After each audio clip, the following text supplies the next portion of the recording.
Hello guys, and welcome back to Matt for French Cars. As you can see, I'm back in my Peugeot 508. I'm back outside, and I thought I'm gonna make a nice little follow-up video for you guys.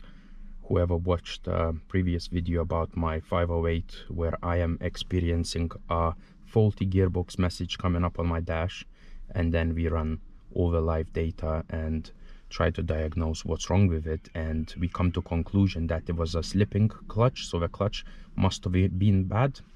However, things didn't really went according to the plan. I was ill for quite some time. I'm really grateful for all of you who understand it and who made the nice comments for me to get well soon and things like that. The downside of it is I wasn't able to record process of me removing a gearbox and the clutch off the car.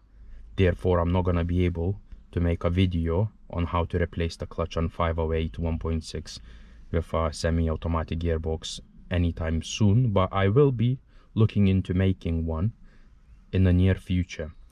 So my next video is actually gonna be about 407, and that's gonna be coolant slash antifreeze renewal in Peugeot 407 2-liter HDI.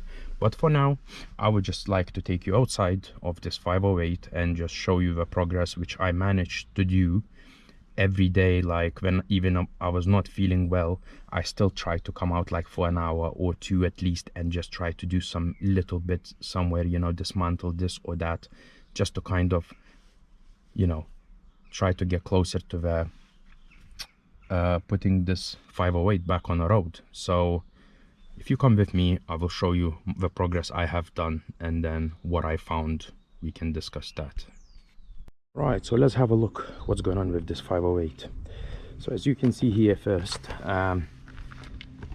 my drive shaft is gone.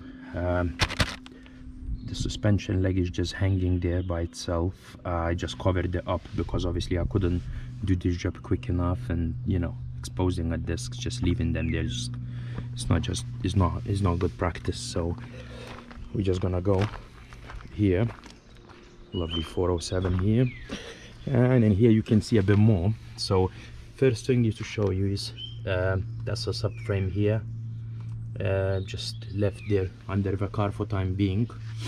And in here, if we go down here, I removed the gearbox, and this flywheel was actually quite bad, burned a little bit and, you know, dirty and stuff. So I had to decontaminate it, and as you can see, the steering rack is just hanging there as well because the subframe is off. I will leave the same flywheel. I sand it off and clean it up, and it's not too bad. It doesn't have much play in it or anything like that. I'm sure it's still gonna be fine with it. But we will be replacing a clutch. We will be replacing a clutch because I found a clutch probably in the worst state I have ever found it, and we're gonna go there now, and I'm gonna show you guys exactly what I'm talking about. Alright my guys, so let's just show you what I have in the boot here. So as you can see here first, I have a front subframe as well off. That has to come off together with the main subframe to gently take off the gearbox. Before, if it's 2-liter HDI, let's say, or 1.6 HDI normal on 407, you only need to take off this bit here in order to take off the gearbox, you know, if you want to clean it up properly and replace everything and whatever. And if you want to just replace the clutch, sometimes you just have to, you sometimes even leave this on and then just move the gearbox backwards, and you have enough space to actually replace the clutch. I wanted to take a gearbox off because I wanted to inspect the other components such as a actuator, and I did found that this cap here was actually leaking. So we had to take the cap off, clean it all up, and put it back on properly, so now it doesn't leak onto the tank of the hydraulic fluid. Another thing I found is this thrust bearing bit is actually cooked up probably inside as well, so the grease is gone.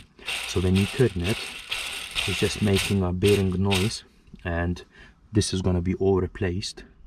I heard from some of my friends that this is common problem as well. These wires are getting stiff, and this sensor here is actually starting to cause the problem. So this whole bit I will show you in a minute. I have a brand new, I ordered it and it has arrived. Another thing is, as you can see here on the pressure plate, you can tell that the clutch is not gonna be any good, is it? The pressure plate, as you can see, is totally ruined.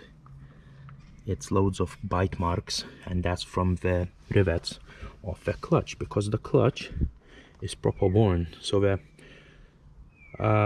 if you look at it, the flywheel side is not as bad. It still has like a half a millimeter, maybe millimeter of the meat left on it.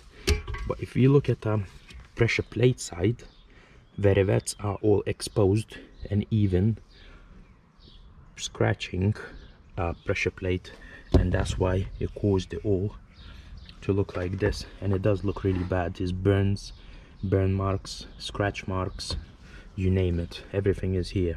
Surprisingly, the tooth is all there, and we actually have quite a bit of meat on it, but the pressure plate is already done because of all the damage is sustained.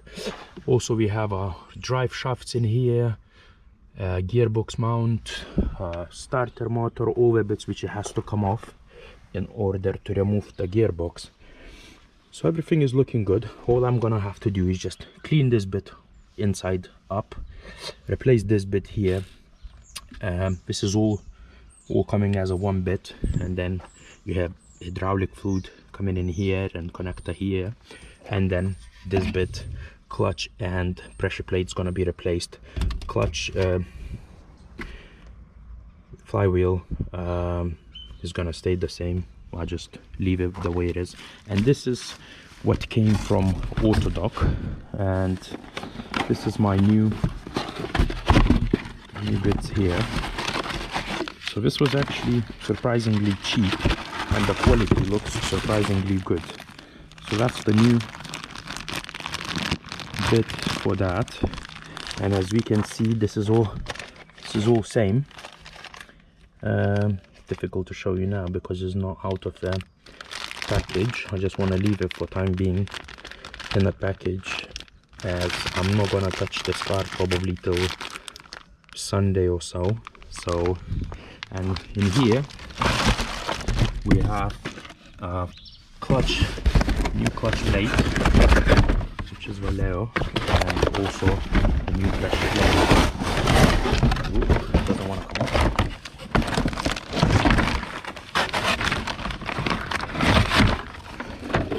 Right, so when I ordered a clutch, I actually managed to find something which looked identical to what I have in my car.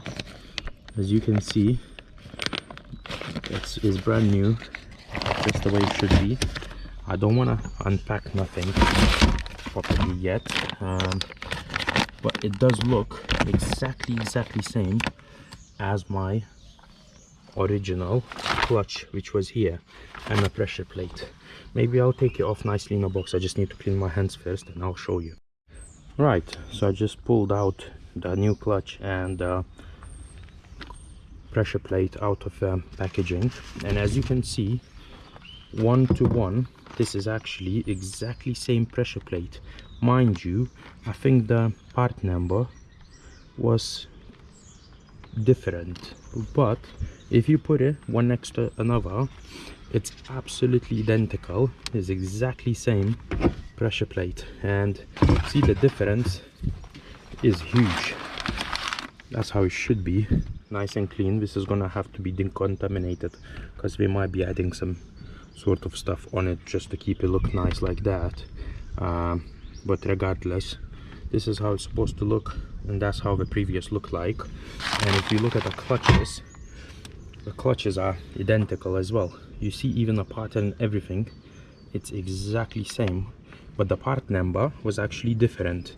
So I was just, you know, literally judging it according to the pictures pretty much, and our stuff, but as you can see here, you can see this clutch is how it's supposed to look, and how burned and damaged is this clutch. So yeah, now when I have identical clutch, pressure plate, and this bit here, this is all gonna be replaced in the next few days, hopefully, because I feel better, and I'll be able to hopefully make a little follow-up then if I have succeeded or something else went wrong, because I'm not very familiar with these actuator things, so something still might be going on with this. But another thing what I've discovered is the batteries in these cars, when you run the Gearbox and you do, you know, test actuator and stuff like that, is the best to actually get another car and connect it with a jump leads and leave another car running in order for it to be able to perform the whole procedures which is required for resetting, you know, all the gears, then also clutch position sensor and stuff like that. Right, my guys, so I hope you enjoyed the little follow-up video. This is gonna get done soon, and then we can start making videos on 508 properly, on how to remove this, how to replace this and that and whatever. And for time being, I'm just gonna go and leave you having a nice day.